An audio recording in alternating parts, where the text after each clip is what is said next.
الرحمن، جس کا مطلب ہے بڑا مہربان۔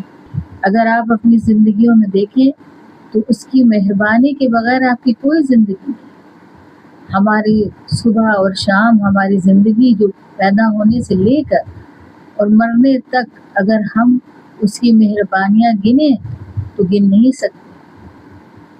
آپ دیکھیے کہ ہوا، پانی اور کھانا اور جو بھی چیز ہماری زندگی کے لیے ضروری ہے، اللہ نے کسی خاص کے لیے نہیں رکھی ہے، وہ ہر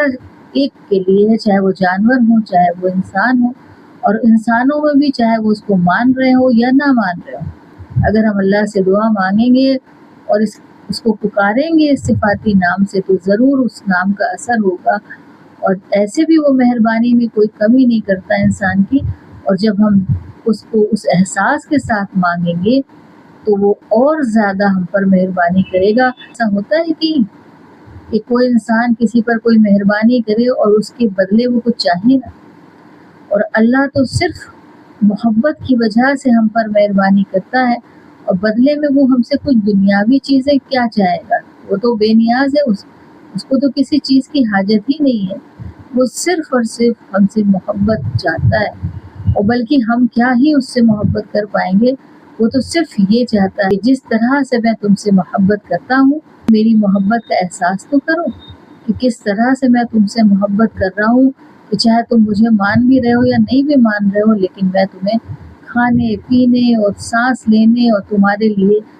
ہر وہ سامان کر رہا ہوں کہ جو تمہیں دنیا کی زندگی میں ضرورت ہے، جس سے تم خوشی حاصل کرتے ہو، جس کو تم برتتے ہو۔ تو یہ صفت صرف اللہ کی ہو سکتی ہے، کسی انسان کی نہیں ہو سکتی، کیونکہ انسان جب کسی پر مہربانی کرتا ہے تو اس کے بدلے میں وہ اس سے بھی مہربانی چاہتا ہے، لیکن اللہ ایسا نہیں ہے، بلکہ صرف اللہ احساس کرانا چاہتا ہے کہ دیکھو تمہارا رب میں ہوں، میں ہی تم پر مہربانی کرتا ہوں، میں ہی تمہیں پیدا کرنے والا ہوں، میں ہی پالنے والا ہوں، کوئی اور نہیں ہے تمہارے لیے۔ یہ مہربانی پر غور کریں اس کی، اور بار بار جب احساس ہم کریں گے تو پھر ہم شکر گزار بنیں گے، اور جتنا بھی اس نے ہمیں دیا ہے ہم اس میں صرف اور صرف اللہ کا شکر ادا کرتے رہیں گے۔ اور شکر ادا کرنا بھی یہی ہے کہ جب ہم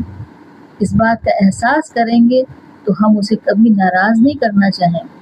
ہم کبھی نہیں چاہیں گے کہ اس کی یہ مہربانی ہم پر سے ہٹ جائے،